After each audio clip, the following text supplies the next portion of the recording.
for today. I have 4 must-add players for your fantasy baseball teams. Thanks to So Rare MLB for sponsoring the video. Do not forget to subscribe, join the Discord. Let's get into the players. The first player is Jose Alvarado of the Phillies. He is 45% rostered. So far this season, he has 5 saves and holds, 8 1/3 innings pitched. He has 18 strikeouts in the time, a 1.08 ERA, and an 0.48 WHIP. He's the first reliever ad of this season. I find it tough. I think you just gotta try and pick and find guys who are getting save opportunities if you need to pick them up off the wire. And I play in a couple saves plus hold leagues where I was able to pick him up this week. And the best case scenario happened where he recorded back-to-back saves on Tuesday and Wednesday. It's the mix of Sir Anthony Dominguez, Craig Kimbrell, Gregory Soto, and Alvarado that are fighting over save opportunities, but Alvarado has really impressed me the most. So far this season, he has a strikeout percentage at 62.1%. The whip is obviously 0.48, and he hasn't walked a guy yet. He's an elite back of the rotation option whose strikeout rate and whiff rates are in the 99th percentile. Let's look at some of his numbers since August 16th of 2022. In that time, he's pitched 25 innings.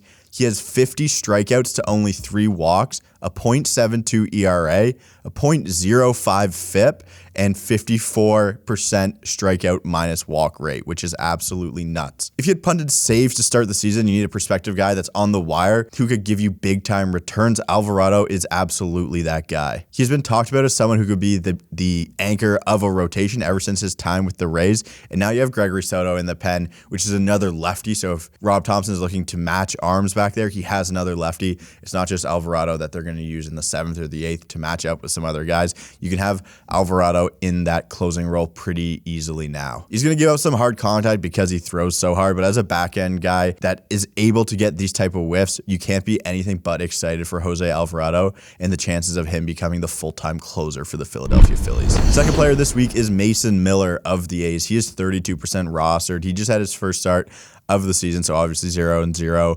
4.15 ERA, 5 strikeouts, 1.15 whip, and 4 1/3 innings pitched. Mason Miller's story is pretty interesting. He was at a D3 school when he found out he had type 1 diabetes, which hurt his ability to put on weight. Once he found that out, he made a strength plan tailored to what he needed, and his fastball velocity went from 88 miles an hour to 99. I saw a tweet this week from Lance Broads on Twitter, and he said everyone wants to be the next Spencer Strider or find out who that is, but he thinks the one guy to have a shot at that is Mason Miller. You look at his four-seam fastball metrics, it averages 100 miles an hour. It's 16.5 inches of ride and 6 inches of arm side run, and it's 144 stuff plus. You look at the cutter, it averages 95.7 miles an hour, 7 inches of lift, and 3 inches of cut and sweep at 116 stuff plus. In the slider, 86.5 minus 3 inches of drop, 9 inches of sweep, and 120 stuff plus. That was from before. We finally get his pitch grades from his first start in the major leagues, and it was nuts. So we're looking at Rowland Dominguez's W stuff plus, where he doesn't take into account the knowledge of the pitch location, just basically how the metric of that pitch look. And he has a stuff plus on his fastball of 182, 139 stuff plus on his slider, 153 stuff plus on his cutter, and a stuff plus of 172 on his changeup. Obviously, his first start came against the Cubs yesterday. The line was 4 1/3, 2-run ball, 5 strikeouts, 1 walk, and a hit by pitch. But it was kind of the fastball that impressed me. Usually you see these hard flame-throwing guys who come up here, and it's just like, okay, if you can't, if they're not going to miss on the fastball, we're kind of fucked in that sense. And I don't think that's what's happening with Mason Miller. He topped it out 102.5 yesterday, and his slider was sharp. Had a called strike and whiff percentage just under 30%. The numbers in the minors were good this season and his 1-star as well. And I think it's unfortunate that he is on the Oakland A's, but obviously he has incredible upside. He's still young and he doesn't have a ton of pro ball experience, but that type of arm talent plays anywhere. I'm picking up Mason Miller pretty much wherever I can in hopes they're going to give him a lot of run this season and he's able to find some success. If you guys aren't playing So Rare MLB in addition to your year-long fantasy, what are you doing? So Rare, you're able to play in tournaments that happen over certain series. You have players that are cards and you're able to earn upgrades, and it's been nice last week and finally got some upgrades. You see the team now. I was able to use one of my common card swaps here, pick up Nick Lodolo as well. I had Jeffrey Springs there. The injuries, it's tough to do. You have a free swap on the common cards, and then I earned Teoscar Hernandez, which should be a nice little thing. Happy with how we went. So let's set up our team again for this upcoming game week 7. I'm going to go into the minors again. I had some success there. So let's register here. Starting pitcher, Nick Lodolo for that game week is going to be probable. He sets up against the Pittsburgh Pirates, I believe, on Sunday. So Nick Lodolo for sure going in. Devin Williams, it's the only reliever I got. He is going in my relief pitcher slot. These two guys, Jake Berger and Derek Hall. Jake Berger has come up, as you guys saw in my video yesterday. He's placing 3 different lefties this week. I'm going to be putting Jake Berger in the lineup at the corner infielder position. Fortunately, this is pretty much made for me. Luis Diaz and Gabriel Moreno. Let's see who Diaz has in these games. So it's going the Pirates into the Phillies. So I believe Phillies will be game week 7. And then Gabriel Moreno, they are going up against the Padres. So I'm taking Gabriel Moreno in that one.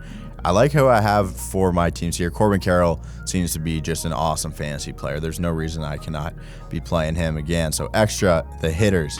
Teoscar Hernandez gets don't know who he gets after the Brewers here, but I think the upside's there for that. Yesiri Ruiz is going to be my last pick in there again. I'm just trying to crack in there, get some nice little rewards from my So Rare. But that's this team I have, again, submitting it finally for game week 7. If your fantasy baseball seasons aren't off to a hot start, So Rare MLB is the best way to get back into the fantasy baseball swing without having to join other leagues. Make sure you click the link in the description to join So Rare MLB and play along and see how you guys do in these tournaments as well. The third player is Brett Beatty of the Mets. He's 55% roster, a little over the threshold that I wanted, but I wanted to make sure that we talked about Beatty.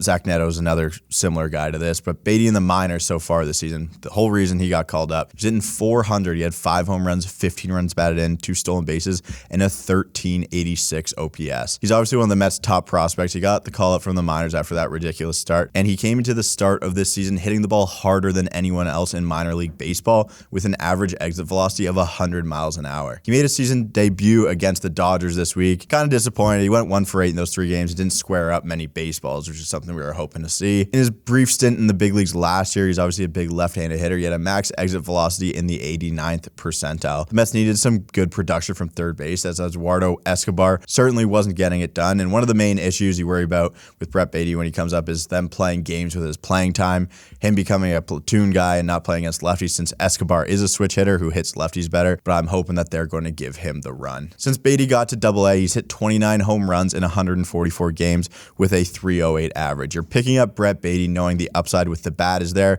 and the ability to hit the ball hard, but there isn't much in the way of speed or anything else. Again, him and Zach Neto are guys I love, and it'll be hard for me to ever stop having eyes for rookies and their potential upside fantasy-wise. The last one is a nice little streamer, I think, for right now. That's going to be Kike Hernandez of the Red Sox, 21% rostered. Numbers aren't great so far this season. He's hitting 200, 3 home runs, 9 runs batted in, a stolen base, and a 678 OPS. I went out to Fangraphs, and I sorted by weighted runs created plus over the last 7 days. Someone pretty high up on that list is Kike Hernandez. Obviously, the actual stats are pretty bad for him, but that was due to a 3 for 36 start to the season. As of right now, Kike has hit in 9 of his last 10 games, as well as 5 runs batted in that time. He's hitting 5th in the Red Sox lineup and should be able to play a bunch thanks to his versatility at multiple positions, and should be able to help your fantasy teams because he is eligible all over the place. Over his last 25 plate appearances, he has a weighted runs created plus of 169, an OPS of 988, and a 381 average. Like I said, he doesn't really fit into the must-add spot. I think this is a nice streamer, as he's going to ride this little hot streak. He doesn't hit the ball hard enough consistently to think he can sustain for a whole season. He hasn't ever shown us that he can hit for a good average either. But right now, he's tied for 6th in runs scored in all of baseball. So there's some usefulness of having Kike on your team, and if you need to cover some games due to injury, this might be a guy you'd want to pick up. Well, that does it for must add this week. Let me know what you think of the guys and some guys you are also picking up this week. Thank you to So Rare for sponsoring the video. Subscribe, join the Discord, and I will see you guys next week.